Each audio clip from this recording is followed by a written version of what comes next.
Jet Airways, Kingfisher Airlines, Air Costa, Sahara Airlines, Deccan Airways, Paramount Airways, ये सारी airlines shut down हो चुकी है और अब इस लिस्ट में गो फर्स्ट भी शामिल होने जा रही है। भारत की तीसरी सबसे बड़ी एयरलाइन गो फर्स्ट बैंकरप्ट होने के कगार पर है और कंपनी ने खुद ही बैंकरप्ट होने के लिए NCLT में अर्जी दे दी है।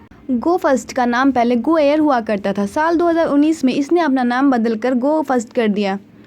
कंपनी में 5000 स्टाफ काम कर रहे हैं और अगर ये एयरलाइन बंद होती है तो इन लोगों की नौकरियों पर भी संकट खड़ा हो जाएगा। शायद यही कारण है कि एविएशन मिनिस्टर ज्योतिरादित्य सिंधिया ने सरकार द्वारा मदद का आश्वासन दिया है। सभी एयरलाइंस के फेल होने के पीछे सबसे बड़ी वजह रही है कैश क्रंच। गो फर्स्ट के साथ भी यही हुआ। गो फर्स्ट एयरलाइन के साथ भी यही हुआ। 4 नवंबर 2005 को वाडिया ग्रुप के जे वाडिया ने गो एयर की शुरुआत की। जे वाडिया नुस्ली वाडिया के बेटे हैं। एयरबस A320 से इस एयरलाइन की शुरुआत हुई और इसने पहली उड़ान मुंबई टू अहमदाबाद की भरी। शुरुआत में इस एयरलाइन के पास सिर्फ एक एयरक्राफ्ट था जिससे ये 4 डेस्टिनेशंस पर उड़ान भरती थी। 2008 तक गो एयर का लक्ष्य एयरलाइन को 38 एयरक्राफ्ट तक ले जाने का था, लेकिन 2008 में इसके पास सिर्फ 11 एयरक्राफ्ट ही था। 2008 में ही कंपनी ने बढ़ते फ्यूल प्राइस के चलते अपनी उड़ानों को बाद में कम कर दी थी। 2009 में स्पाइसजेट के साथ मर्जर की बात भी हुई, लेकिन ये डील नहीं हुई थी।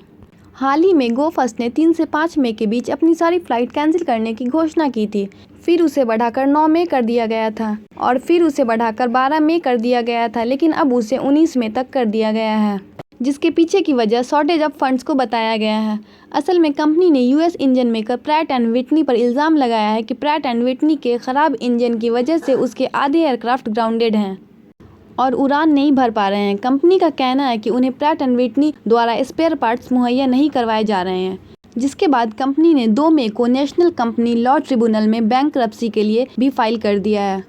कंपनी की वेबसाइट के मुताबिक गो फर्स्ट के पास 54 एयरक्राफ्ट A320 नियो हैं और 5 एयरक्राफ्ट A320 CEO है और Pratt and Whitney A320 neo के इंजन का इकलौता सप्लायर है, तो इसलिए कंपनी के डूबने के पीछे की वजह प्रैट एंड विटनी को बताया जा रहा है। अप्रैल 2012 में किंगफिशर एयरलाइन के ख़त्म होने के बाद Go Air 5th largest airline in India बन गई थी। शुरुआत के 10 सालों में गो एयर को ग्रोथ उन एयरलाइन से काफ़ी कम थी जो इसके आसपास ही शुरू हुई थी, जैसे इंडिगो और स्पाइसजेट, क्योंकि 2016 तक इन एयरलाइन के पास गो एयर के मुकाबले ज़्यादा मार्केट शेयर, ज़्यादा फ्लीट साइज़ और ये ज़्यादा डेस्टिनेशंस भी सर्व कर रही थी। लेकिन गो एयर के मुताबिक उनका फोकस प्रॉफिट पर था, मार्केट शेयर पर नहीं। अक्टूबर 2017 तक गो एयर का मार्केट शेयर 8.4% था। 8.4% मार्केट शेयर के साथ वो इंडिया की 5th लार्जेस्ट एयरलाइन थी। 2016 में कंपनी के पास 20 एयरक्राफ्ट था और साथ ही इंटरनेशनल फ़्लाइट ऑपरेट करने के लिए भी एलिजिबल हो गई थी और भारत की छठी ऐसी एयरलाइन कंपनी बन गई जो इंटरनेशनली फ्लाई कर रही थी। गो फर्स्ट ने एयरबस को 72 नैरो बॉडी जेट्स का ऑर्डर दिया और 2016 में उसे पहले A320 न्यू एयरक्राफ्ट की डिलीवरी मिली। इस एयरक्राफ्ट में GTF इंजन लगा था। GTF इंजन जिसे प्रैट एंड विटनी ने डेवलप करने में $10 बिलियन खर्च किए थे।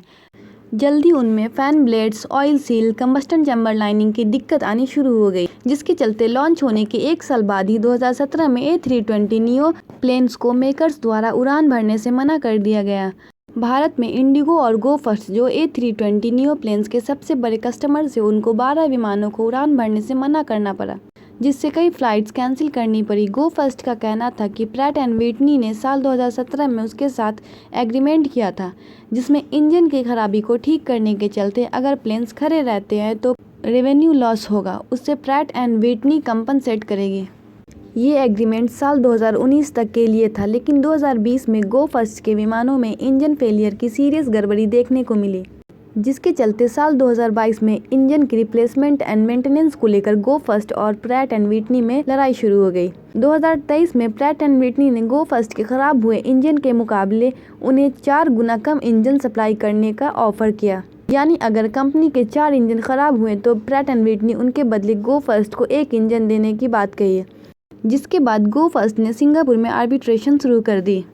गो फर्स्ट का कहना है कि 2019 में जहां उनके 7% इंजन में ही दिक्कत थी, वहीं 2022 में दिक्कत 50% इंजन्स में आ गई, जिसके चलते गो फर्स्ट को 10,800 करोड़ रुपए का रेवेन्यू लॉस हुआ है। रिपोर्ट्स के मुताबिक कंपनी ने प्रैट एंड विटनी के खिलाफ अमेरिकी कोर्ट में मुकदमा भी दायर कर दिया है। गवर्नमेंट ऑफ इंडिया की emergency credit line guarantee scheme से भी कंपनी को चलाए रखने में काफ़ी मदद ली गई, लेकिन फिर भी एयरलाइन को बंद करना पड़ रहा है। इन सब चीज़ों के बाद ये क्लियर है कि प्रैट एंड व्हिटनी के इंजन अगर सही निकल जाते तो गो फर्स्ट बैंकरप्सी के कगार पर नहीं पहुंचता।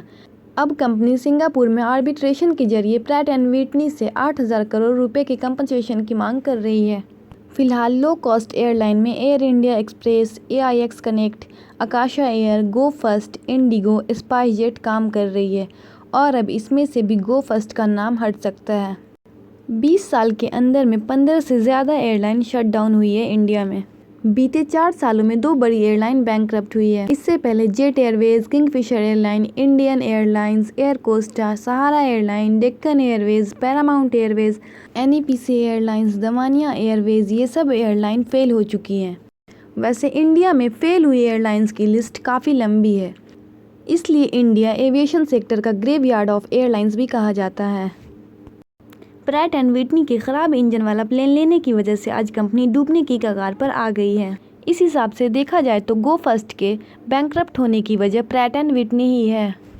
तो ये थी फ्रेंड्स गो फर्स्ट के बनने और ख़त्म होने तक की कहानी।